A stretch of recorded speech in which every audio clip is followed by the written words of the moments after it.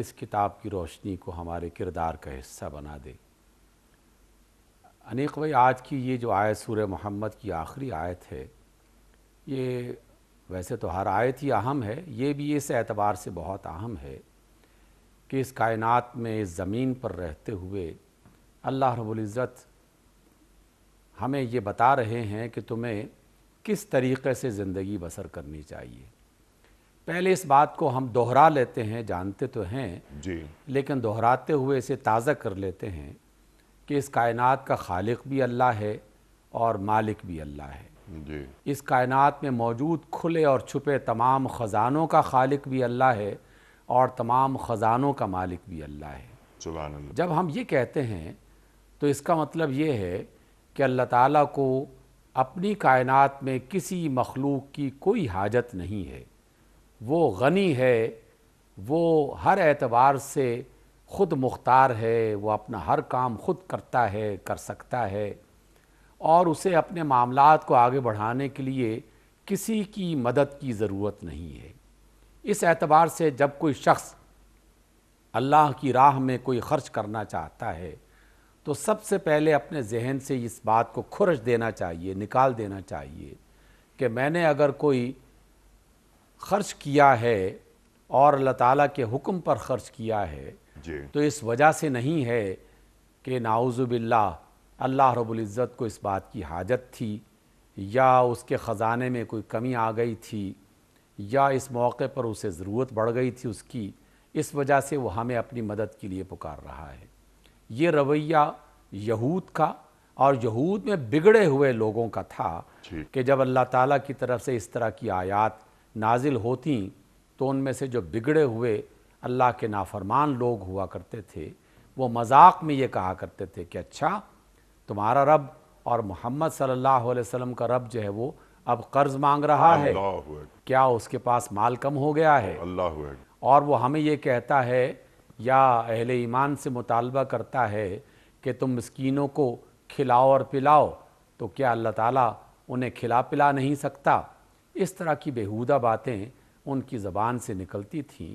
یہی وجہ ہے کہ اللہ رب العزت کا غضب ان یہودی فساد کرنے والے لوگوں، جو ذہنی طور پر بھی مفسد اور فساد کرنے والے تھے اور عملی طور پر بھی، ان سے سخت ناراضگی کا اللہ تعالیٰ نے اظہار کیا اور مستقل ذلت اور مسکنت ان کے لیے لکھ دی۔ اس اعتبار سے یہ بات ہمیشہ ذہن میں رکھنی چاہیے اور تازہ کرتے رہنا چاہیے کہ اللہ تعالیٰ وہ غنی ہے، وہ کسی کا محتاج نہیں ہے، وہ بے پرواہ ہے، اسی کی کوئی پرواہ نہیں ہے۔ لیکن ہم سب لوگ، چاہے وہ مالدار ہو یا غریب ہو، بڑا ہو یا چھوٹا، ہم ہیں فقیر اللہ تعالیٰ کے دربار کے، اللہ تعالیٰ کی طرف سے مدد کے، اللہ تعالیٰ کی طرف سے عطا کے، ہم ہیں فقیر، ہم ضرورت مند بھی ہیں اور محتاج بھی ہیں۔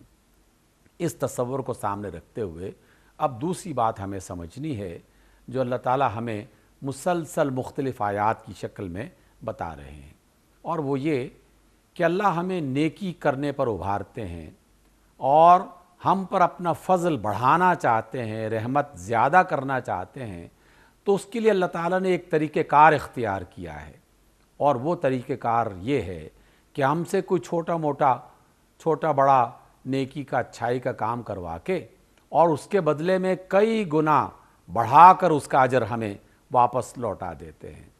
دنیا کی زندگی میں یہ عمل ہم نباتات کی دنیا میں ہر وقت اور ہر کیفیت میں دیکھتے ہیں۔ ایک بیج ڈالا جاتا ہے اور ہزاروں پھل اس ایک بیج سے اللہ تعالیٰ بنا کر نکال کر ہمارے حوالے کر دیتا ہے۔ ایک دانہ حوالے کرتے ہیں زمین کے گندم کا اور 700 دانے اس ایک دانے میں سے بنا کر اللہ تعالیٰ ہمارے حوالے کر دیتا ہے۔ اور دنیا میں اس طرح کی بے شمار مثالیں، اور پھر نیکیوں کو اس کے ساتھ ملا کر اللہ تعالیٰ ہمیں یہ بتاتے ہیں کہ حقیقت میں تو ہم تمہارے خیر خواہ ہیں، تمہیں نوازنا چاہتے ہیں، تمہارے ساتھ برکت کا اور رحمت کا معاملہ کرنا چاہتے ہیں، بس اس کے لیے ایک چھوٹا سا کام ہے، ایک چھوٹی سی شرط ہے کہ تم یہ کام کر لو اور اس کے بدلے میں ہم تمہیں اتنا زیادہ عطا کر دیں گے۔ یہ بھی اللہ تعالیٰ کی طرف سے احسان کی ایک انتہائی خوبصورت شکل ہے سبحان اللہ. کہ انسان یہ سمجھتا رہے کہ میں نے نمازیں پڑھی تھیں تو اس کے بدلے میں یہ اجر مل گیا، میں نے یہ اچھا کام کیا تھا تو اس کے بدلے میں یہ اجر مل گیا، حالانکہ اجر اس سے کئی گنا بڑھا کر اللہ رب العزت ہمیں عطا کرتے ہیں. جی. تو اس اعتبار سے اللہ تعالیٰ نے آج کی اس آیت میں ایک خاص عمل کی طرف اور ایک خاص کردار کی طرف رہنمائی کی ہے کہ جب تمہیں پکارا جاتا ہے کہ تم اللہ کی راہ میں خرچ کرو. اب اللہ کی راہ میں خرچ کرنے کے حوالے سے پہلی بات تو ہم جان چکے کہ اللہ تعالیٰ کو کسی کی حاجت نہیں، وہ محتاج نہیں، وہ غنی ہے. تو اب ہم اللہ کی راہ میں خرچ کرنے کا مطلب کیا ہوا؟ اس کا مطلب بالکل واضح انداز میں قرآن کی آیات اور رسول اللہ صلی اللہ علیہ وسلم کی سیرت یہ بتاتی ہے کہ تم اللہ کی مخلوق کو سہولت فراہم کرو، اس سہولت کے بدلے میں اللہ تعالیٰ تمہیں سہولتیں عطا فرمائے. سبحان اللہ. سبحان. تم اللہ کی مخلوق کو تھوڑا سا دو اور اس کے بدلے میں اللہ تعالیٰ تمہیں بہت زیادہ دے گا. سبحان. تم اللہ کی مخلوق میں سے کسی مخلوق کی محتاجی کو دور کرو، اس کی ضرورت کو پورا کرو، اللہ تعالیٰ تمہاری تمام محتاجیوں سے اور ضرورتوں سے تمہیں آزاد کرنا شروع کر دے گا. اس لیے جب یہ کہا جاتا ہے کہ اللہ کی راہ میں خرچ کرو تو اس کا آسان ترین مطلب یہ ہے کہ اللہ کی مخلوق کو فائدہ پہنچانے کی کوشش کرو، ان کی خیر خواہی میں کوئی کام کرو. ہر عمل کسی نہ کسی طریقے سے خلق خدا کے فائدے کے ساتھ منسلک ہو جاتا ہے، اس کے ساتھ جڑ جاتا ہے. حتیٰ کہ جہاد جیسے عمل میں جب یہ کہا جاتا ہے کہ تم اللہ کے راستے میں اپنے مال سے جہاد کرو تو بظاہر تو ایسا لگتا ہے کہ ہم نے مجاہدین کے لیے مال خرچ کیا، لیکن حقیقت میں کیا کیا ہے؟ ہم نے ان مجاہدین کی مدد کرتے ہوئے اپنی جان، اپنی عزت اور اپنے اولاد اور اپنے مال کی حفاظت کرنے کا اہتمام کیا ہے. ہماری سرزمین محفوظ ہوگی، ہمارے مال محفوظ ہوں گے، ہماری عزتیں اور جانیں محفوظ ہوں گی. تو ہم نے وہ مال بظاہر تو مجاہدین کو دیا، لیکن حقیقت میں اپنے اموال کو محفوظ کرنے کا ایک ذریعہ بنایا. اس ذریعے کو اللہ تعالیٰ نے اختیار کرتے ہی ایک اور بشارت دے دی، اور وہ یہ کہ تم مجاہدین کی مدد کرو تو تمہاری جان، مال اور عزت تو محفوظ ہو ہی جائے گی، لیکن اس کے ساتھ ساتھ تمہیں کئی گنا زیادہ اجر اللہ تعالیٰ قیامت کے بعد عطا کریں گے، جنتوں کی شکل میں، رحمتوں کی شکل میں، نعمتوں کی شکل میں. اس اعتبار سے یہ بات کتنی اچھی لگتی ہے اور ہر انسان کو اور خاص طور پر مومن کو یہ بات اپنے دل و دماغ میں بٹھا لینی چاہیے کہ میں نے ایک معمولی سا روپیہ، ایک معمولی سا دانہ، ایک معمولی سا لقمہ، ایک معمولی سی مدد اگر کسی خلق خدا کی خدمت کے لیے پیش کی ہے تو میں نے در حقیقت اپنا ہی فیوچر محفوظ کیا ہے اور اپنے ہی بینک بیلنس میں نے اضافہ کیا ہے. یہ کیسی سرمایہ داری ہے، ایک سرمایہ کاری ہے کہ جس میں کبھی بھی خسارے کا اندیشہ نہیں ہے. مسلسل اس میں بڑھوتری ہوتی رہتی ہے، اضافہ ہوتا رہتا ہے، کیونکہ اللہ کسی کا احسان اپنے پہ نہیں رکھتا، اس لیے وہ تو کئی گنا بڑھا کے واپس لوٹاتا ہے. سبحان اللہ. تو یہاں یہ بتایا جا رہا ہے اور اس میں خاص انداز کی تنبیہ بھی جو ہے نا وہ ہمیں نظر آتی ہے. عربی زبان میں جب یہ ہاں انتم کا لفظ استعمال کیا جاتا ہے تو کسی ایسی بات کی خبر بھی دی جا رہی ہوتی ہے کہ دیکھو عجیب لوگ ہو تم، کہ ہم تمہاری بہتری کے لیے، تمہاری خیر خواہی کے لیے ایک بات تمہیں بتا رہے ہیں اور تم ہو کے دھیان ہی نہیں دے رہے اور اس کی طرف توجہ ہی نہیں کر رہے. ہاں انتم ہاں اولائے، ہاں یہ ہو وہ تم کہ تمہیں پکارا جاتا ہے کہ تم اللہ کی راہ میں خرچ کرو، لیکن تم میں سے بخل کرنے والے بھی موجود ہیں، وہ بخیلی کرتے ہیں. گویا کہ اللہ تعالیٰ کی بات کی طرف دھیان نہیں دے رہے، اللہ کی بات کی طرف کان نہیں رکھ رہے، اس کو توجہ سے سن نہیں رہے یا اس کو قبول نہیں کر رہے. تو پہلی تو یہی غلطی ہو گئی.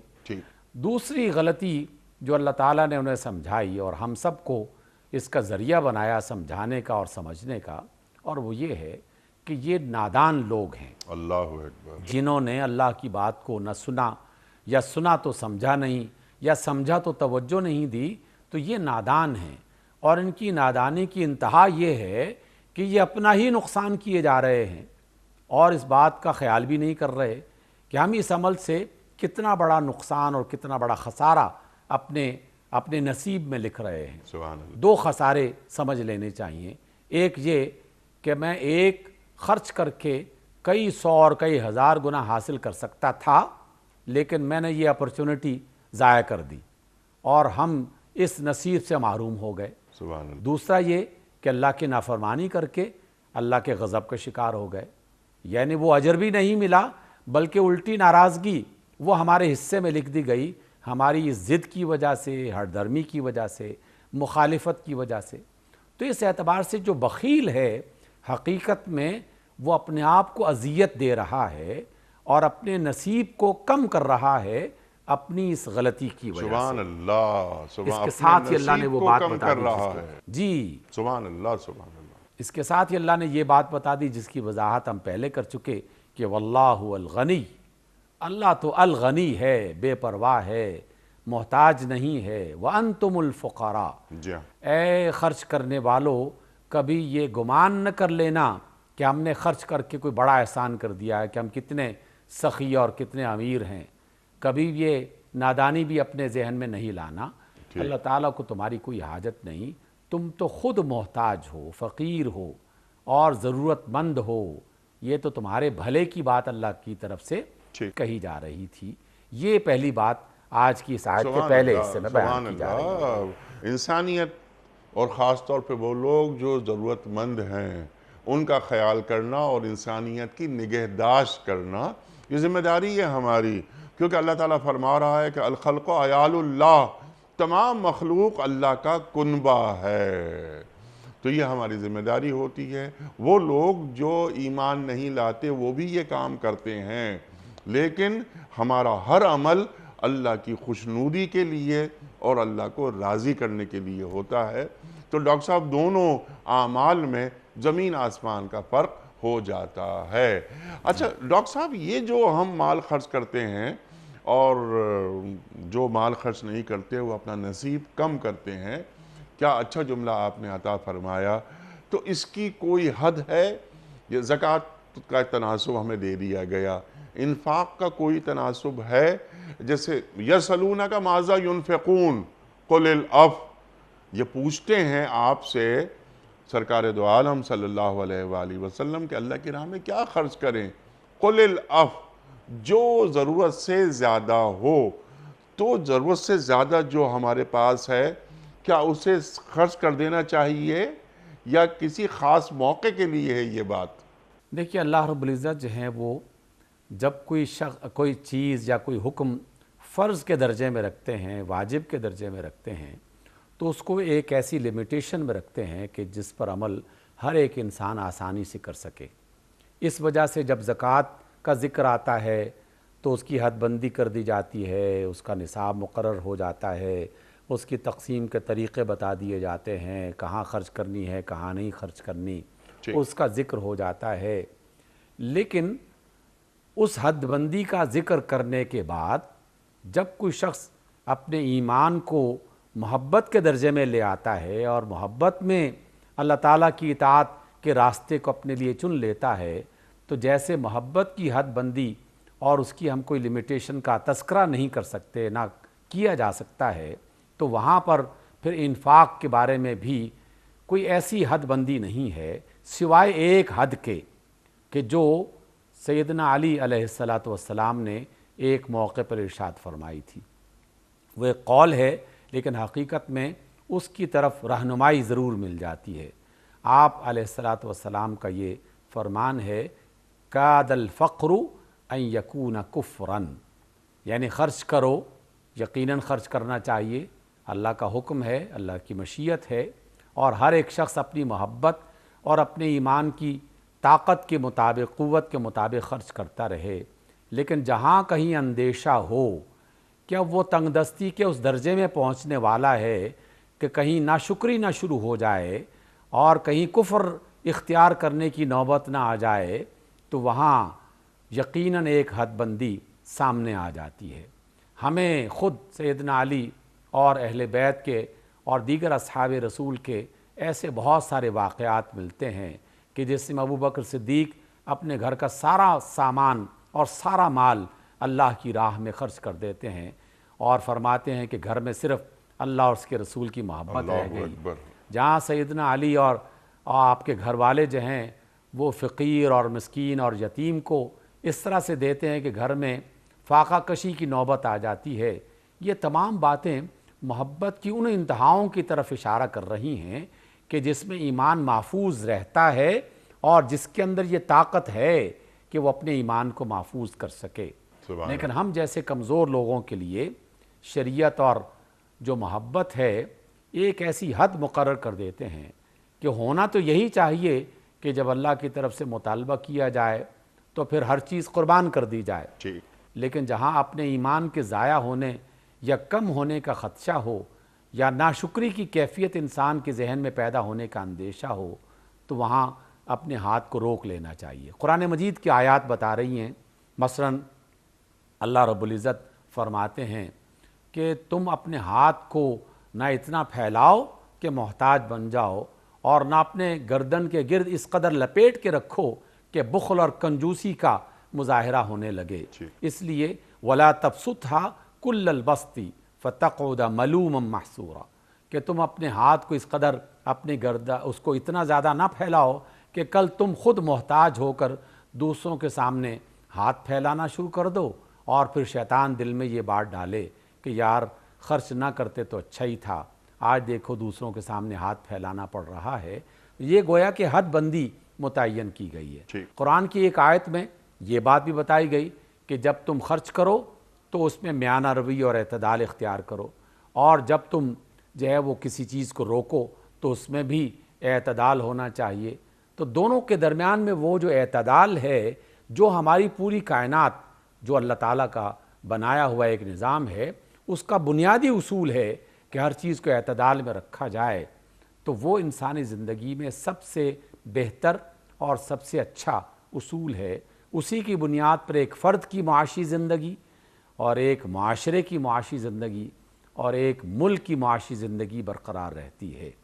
اس اعتبار سے اعتدال یہ اسلامی اصولوں میں سے ایک بہت بڑا اصول اور کائنات کے نظاموں میں سے ایک بہت بڑا نظام. سبحان اللہ ڈاکٹر صاحب، یہ اعتدال بہت بڑا اصول ہے اور ہم امت وسط بھی ہیں الحمدللہ. اچھا ڈاکٹر صاحب، اس کے ساتھ ساتھ اس آیت کی روشنی میں جو ایک دعوت دی جا رہی ہے، دعوت عمل، بخیلی نہ کرو، کیا اس میں ایک سبق یہ بھی دیا جا رہا ہے کہ دیکھو مال سے محبت نہیں کرنا، مال کو بھینچ بھینچ کے نہیں رکھنا؟ پورے قرآن کریم میں کہیں بچت کی بات نہیں ہوتی، انفاق، صدقات، خیرات، زکوٰۃ، کہ مال خرچ کرو، مال خرچ کرو.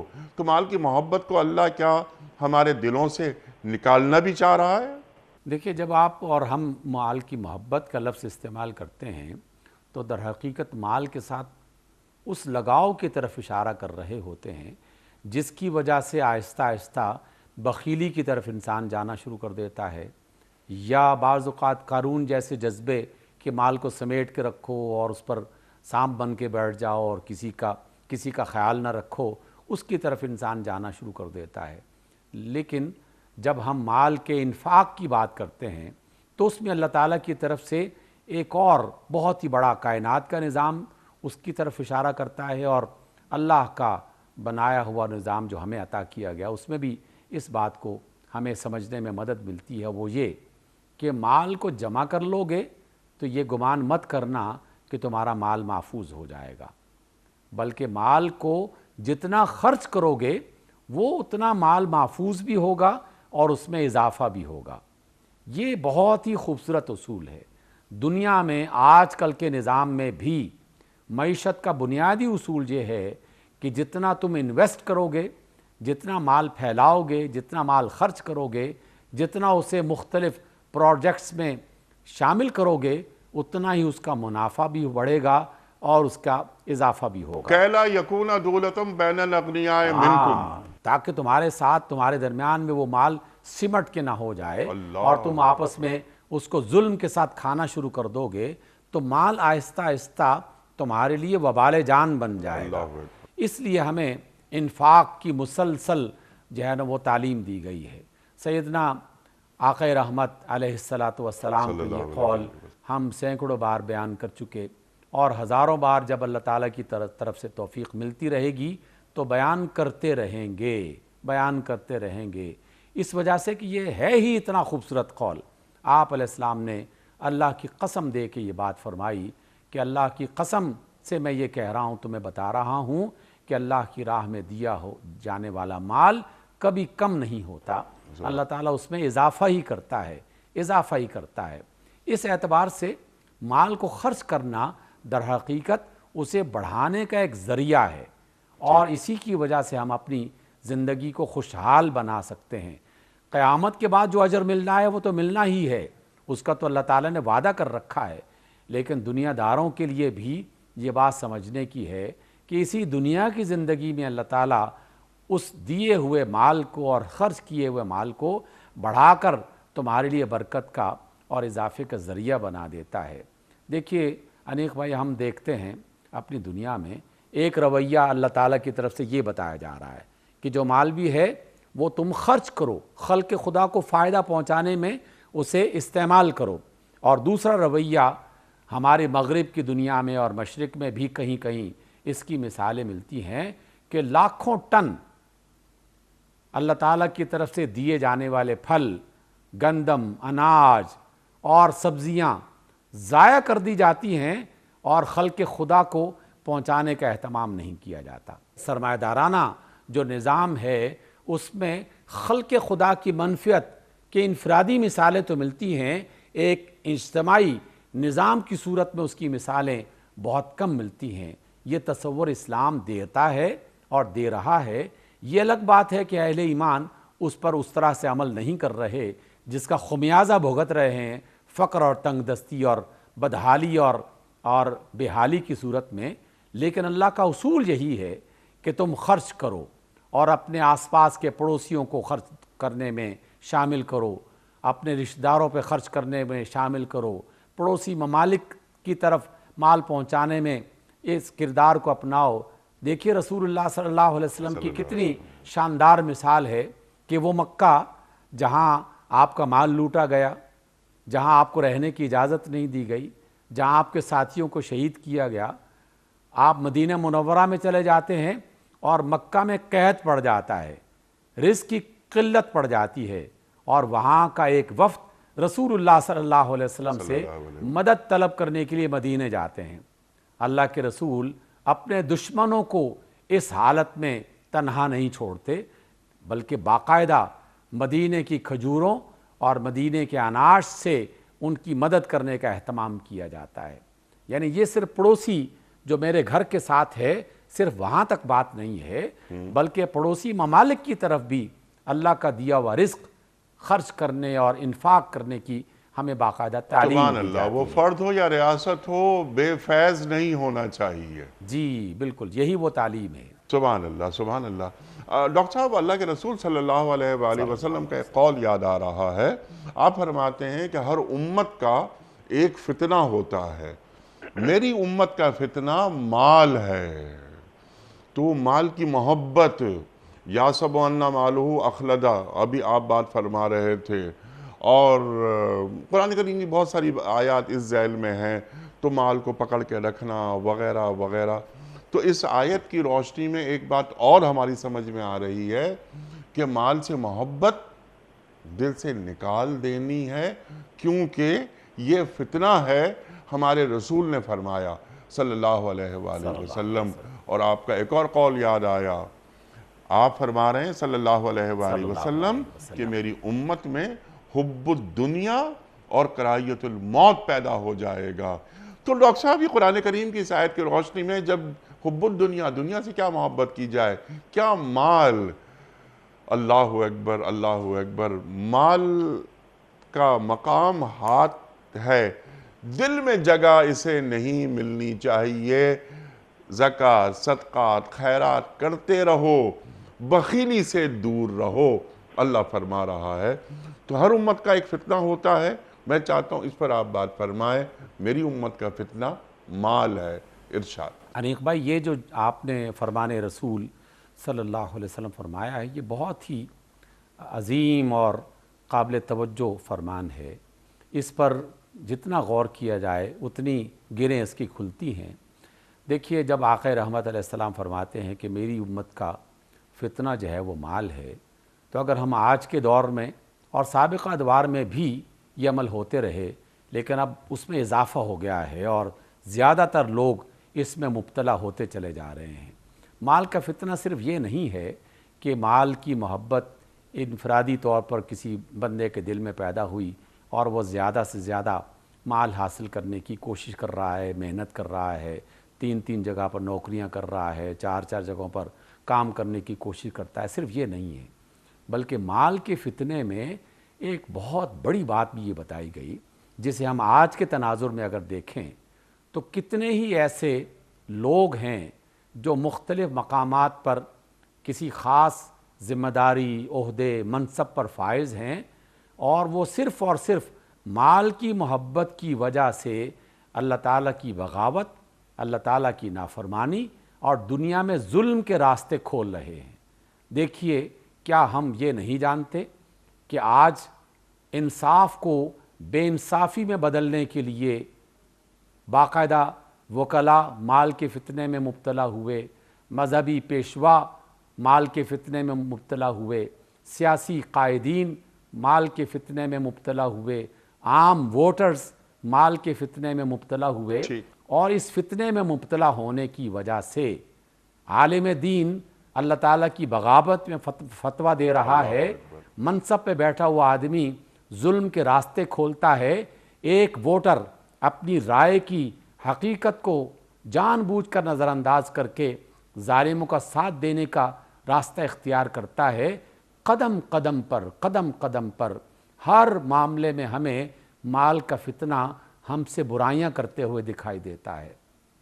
تو میری امت کا فتنہ مال کا مطلب یہ ہے کہ نہ صرف مال کی محبت پیدا ہو جائے گی اور اس کو زیادہ بڑھانے کی جو لگن اور طلب ہے وہ بڑھ جائے گی، الہاکم التکاثر کی شکل میں، حتی زرتم المقابر۔ حتی زرتم اچھا ڈاکٹر صاحب، اب اس کا حل یہ بھی آپ تجویز کر دیں، لاسٹ منٹ جاری ہو گئے ہیں پروگرام کے، کہ یہ تمام تر جو رذالتیں ہیں، جو دل کے امراض ہیں مال سے محبت کے حوالے سے، جو باتیں آپ نے بیان فرمائیں، ایسا ہی محسوس ہوتا ہے جیسا کہ آپ نے فرمایا، اپنے دل میں مال سے محبت پیدا نہ ہو تو کیا کرنا پڑے گا؟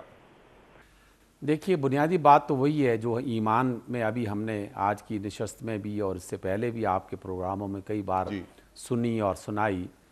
دیکھیے، اس دنیا میں رہتے ہوئے ہم اللہ کے فقیر اور اس کے محتاج ہیں۔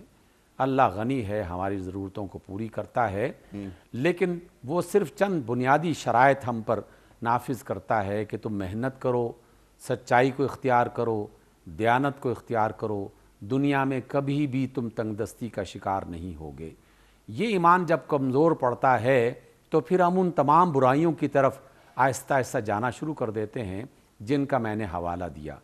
جب کسی شخص کو اپنی بیماری کا پتہ چل جائے، بیماری کے سبب کا بھی پتہ چل جائے، تو اب علاج تو بس یہی ہونا چاہیے نا کہ اس بیماری کو دور کرنے کے لیے اس سبب سے اپنے آپ کو دور کرنا شروع کر دیا جائے۔ جب میں تعلیم کے میدان میں ایک استاد کے طور پر اترتا ہوں تو میرے ذہن میں یہ بات پختہ ہو جانی چاہیے کہ اگر میں نے کسی فرد کے ساتھ تعلیم کے میدان میں زیادتی کی، اسے حق بات نہیں بتائی، پوری بات نہیں بتائی، سچائی والی بات نہیں بتائی، یا اس کی محنت کے مطابق اسے نتیجہ نہیں دیا، تو میرا یہ سارا کا سارا مال میرے لیے وبال جان بن جائے گا۔ تو میں یقیناً ایک اچھا معلم، ایک اچھا استاد بن جاؤں گا۔ یہی صورتحال تاجر کی، حکمران کی، قاضی کی، وکیل کی، جج کی، دیگر تمام لوگوں کی ہو جاتی ہے۔ تو ہمیں اس بات کو سمجھ لینا چاہیے کہ چند روپے کما لینے سے وقتی طور پر لذت بھی مل جائے گی، وقتی طور پر تھوڑی سی سہولت بھی مل جائے گی، لیکن اللہ اور اس کے رسول صلی اللہ علیہ وسلم کی طرف سے یہ وعید بالکل واضح ہے، بالکل واضح ہے کہ اس وقتی سہولت کے بعد ایک ہمیشہ کی اذیت اس کے نصیب میں لکھ دی جائے گی۔ اس کی وقتی عزت کے بعد ایک ہمیشہ کی ذلت اس کے نصیب میں لکھ دی جائے گی۔ اگر یہ اللہ کی بات سچی ہے اور یقیناً سچی ہے تو ہمیں اس بات پر ایمان لانا چاہیے۔ پھر ہر کیفیت میں مال کو حق سے ہٹانے کے لیے ہمیں استعمال نہیں کرنا چاہیے اور نہ ہی خود اس کا شکار ہونا چاہیے۔ سبحان اللہ، ہم مال اس بری مال کی چیز محبت نہیں میں ہے۔ مبتلا ہیں۔ جی ٹھیک ہے ڈاکٹر صاحب، گویا مال بری چیز نہیں ہے، مال سے محبت بری چیز ہے۔ دیکھیے، مال کا خالق اللہ ہے۔ سبحان اللہ جو ہے وہ بری چیز کیسے ہمارے حصے میں لکھ سکتا ہے، اور اس کو طلب کرنے کی ترغیب دیتا ہے اللہ تعالیٰ خود بھی اور اللہ اپنے رسول کے ذریعے سے بھی۔ یہ وہ چیز ہے جو ہماری منفعت کے لیے ہے، لیکن ہم غلط راستے پر چلتے ہوئے اسے اپنے لیے نقصان کا ذریعہ بنا دیتے ہیں۔ ٹھیک ہے، اچھا قناعت ڈاکٹر صاحب، قناعت اس سلسلے میں کوئی اہم کردار ہماری زندگیوں میں ادا کر سکتی ہے؟ بہت بڑا انیق بھائی، آپ نے تو ایک ایسا لفظ بول دیا ہے کہ اس پر ایک الگ پروگرام باقاعدہ ہو سکتا ہے۔ قناعت انسان کے دل میں سکون اور تسلی پیدا کرنے کا ایک مرکزی اور جوہری جو ہے نا وہ ذریعہ ہے۔ کیسے پیدا ہوتا ہے؟ جی، وہی اللہ تعالیٰ پر ایمان اور یقین، اس بات پر یقین کہ جو اللہ تعالیٰ، اگر میں اپنی ذات کے حوالے سے اپنے آپ کو سمجھانے کی کوشش کروں، اور کوشش کرتا بھی ہوں، اپنے اہل و عیال سے بھی، اپنے دوستوں سے اس کا ذکر بھی کرتا ہوں، اور یہ جملہ مجھے ہمیشہ تسلی دیتا ہے کہ جس رب نے مجھے 65 برس تک کھلایا ہے وہ رب ہمیشہ قائم رہنے والا رب ہے، آئندہ آنے والی زندگی میں بھی اسی نے کھلانا ہے۔ جب اسی نے کھلانا ہے تو میں اس کے راستے کو چھوڑ کر شیطان کے راستے پر کیوں چلوں؟ اللہ اکبر۔ تو جو بندہ اس ایمان کو اپنے دل میں جگہ دے دے وہ کبھی پریشان نہیں ہوتا۔ سبحان اللہ، سبحان اللہ۔ اور شیطان کے راستے پہ چل کر اگر میں اپنے حلال مال میں حرام مال جمع کر رہا ہوں تو وہ مال بھی میرے نصیب میں تھا اگر میں نے حرام کما لیا، لیکن وہ حلال انداز میں میرے نصیب میں تھا جس کا وقت اللہ نے کوئی اور مقرر کیا تھا۔ میں نے اپنی حلال آمدنی میں حرام آمدنی کیوں شامل کر لی؟ تو بس وہ جلد باز ہے نا انسان، جلد بازی میں اپنے لیے خود ہی نقصان کر عجلت بیٹھتا ہے۔ پسند انسان۔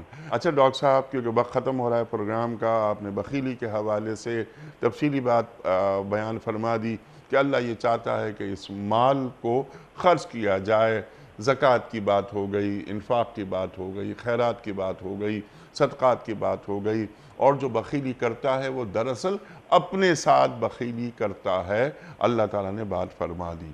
اب ڈاکٹر صاحب، یہ ایک بہت بڑا موضوع، لیکن وقت کم ہے ہمارے پاس، کہ دیکھو اگر تم منہ موڑو گے تو اللہ تمہاری جگہ کسی اور قوم کو لے آئے گا، وہ تم جیسے نہیں ہوں گے۔ فوراً اللہ یہ بات فرما رہا ہے۔ میں نے حضرت سلمان فارسی رضی اللہ تعالیٰ عنہ کا بھی ایک اشارتاً ایک بات فرمائی تھی، آپ ذرا کنکلوڈ فرما دیجئے آج کے پروگرام کو۔ انیک بھائی، سب سے پہلے تو جناب سلمان الفارسی رضی اللہ تعالیٰ عنہ کی بات کو ہم بنیاد بناتے ہیں۔ اللہ کے رسول صلی اللہ علیہ وسلم نے ایک سے زیادہ مرتبہ مختلف انداز میں جناب سلمان الفارسی کی مدح سرائی کی اور ان کی تعریف میں کچھ کلمات ادا کیے۔ ایک مرتبہ تو بالکل واضح انداز میں غزوہ احزاب کے موقع پر یہ بات کہہ دی کہ جب مہاجرین کہہ رہے تھے کہ یہ ہم میں سے ہیں، انصار کہہ رہے تھے کہ یہ ہمارے ہیں، اور اللہ کے رسول صلی اللہ علیہ وسلم نے ان پر ہاتھ رکھتے ہوئے فرمایا کہ یہ ہمارے اہل بیت میں سے ہیں۔ اللہ اکبر۔ یہ اتنا بڑا اعزاز انہیں عطا کیا گیا کہ یقیناً اس پر جتنی بات کی جائے وہ کم ہے۔ اور دوسری بات، سلمان الفارسی کی زندگی اور آپ کے کردار کی طرف ایک اشارہ تھا۔ آپ کی اس زندگی کو جس میں آپ نے حق کی تلاش میں سفر اختیار کیا تھا، اس کی طرف ایک اشارہ ہے کہ اسلام اگر کہیں بھی ختم ہو جائے، لیکن یہ جو اہل فارس ہیں، سلمان کی قوم جو ہے، یہ آسمان پر بھی اور ثریا میں بھی اگر پہنچ جائے تو وہاں پر بھی یہ پہنچ کر دین اسلام کو حاصل کرنے میں کامیاب ہو جائیں گے۔ اور اس زمانے میں جو اہل فارس یا سلمان کی نسل اور فارسی زبان بولنے والی نسل، اور آج کے دور میں بھی اگر کہا جائے تو پورا ایران، افغانستان، تاجکستان، ازبکستان کا ایک بڑا علاقہ، پاکستان کے بھی بعض خطے اس کے اندر شامل ہو جاتے ہیں۔ یہ ایک ترغیب ہے کہ حق کو تلاش کرنے والے لوگ جب کہیں پیدا ہو جائیں تو اللہ تعالیٰ لازماً انہیں حق تک پہنچا دیتا ہے یا حق ان تک پہنچا دیتا ہے۔ اس وجہ سے دونوں طرف ایک طرح کی انہیں ترغیب بھی دی گئی اور ان کی حوصلہ افزائی بھی کی گئی۔ سبحان اللہ۔ جہاں تک اس بات کا تعلق ہے، جو اس آیت کا آخری حصہ ہے، یہ ایک طرح کی دھمکی ہے، اور اس کو یہود کے سامنے، تصور کے سامنے رکھتے ہوئے اگر ہم جاننے کی کوشش کریں تو یہود کا یہ عقیدہ بھی تھا اور ان کا یہ خیال بھی تھا، بلکہ خام خیالی تھی کہ ہم تو اللہ تعالیٰ کے منتخب کیے ہوئے لوگ ہیں اور ہمیشہ ہمارے ساتھ خیر ہی ہوتا رہے گا، چاہے ہم جتنی مرضی نافرمانی کرتے رہیں اور بغاوت کرتے رہیں، ہمارے ساتھ کوئی برا سلوک نہیں کیا جائے گا اللہ تعالیٰ کی طرف سے۔ اہل ایمان کو بھی یہ بات کہی جا رہی ہے کہ اللہ تعالیٰ کسی قوم کا محتاج نہیں ہے۔ کوئی قوم یہ مت سمجھنے لگے کہ وہ جتنا مرضی اللہ کی مخالفت کرتا رہے اور کرتی رہے، اللہ تعالیٰ انہیں بس نظر انداز ہی کرتا رہے گا۔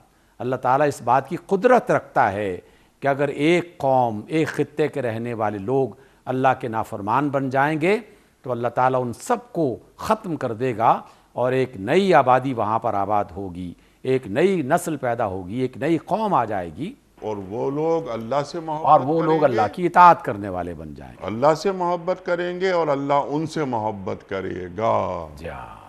ڈاکٹر صاحب میں آپ کا بڑا ممنون، بڑا شکر گزار۔ بہت ساری باتیں مزید ہو سکتی ہیں لیکن وقت کیا مکمل ہوا ہمارے آج کے پروگرام کا۔ خواتین و حضرات، ڈاکٹر حبیب الرحمان عاصم صاحب کے ہم دلی شکر گزار کہ آپ نے وقت نکالا اور پروگرام میں تشریف لائے۔ کوئز کل کا سوال ہم نے یہ رکھا تھا اپنے پروگرام میں کہ خانہ کعبہ کو کس سنہ ہجری میں قبلہ قرار دیا گیا؟ درست جواب 2 سنہ ہجری میں۔ آج کا سوال نوٹ فرما لیجئے۔ غار حرا کون سے پہاڑ پر واقع ہے؟ احد پر، صفا پر یا جبل نور پر؟ جو درست جواب آپ سمجھتے ہوں روانہ فرمائیے۔ ہمارے فون نمبرز ہیں 009221524527009۔ ہمارا دوسرا فون نمبر ہے 009221430009880۔ ہمارا ای میل ایڈریس ps@duniatv.tv۔ ہمارا SMS کا نمبر 3031 اور ہمارا واٹس ایپ کا نمبر ہے 009232500194۔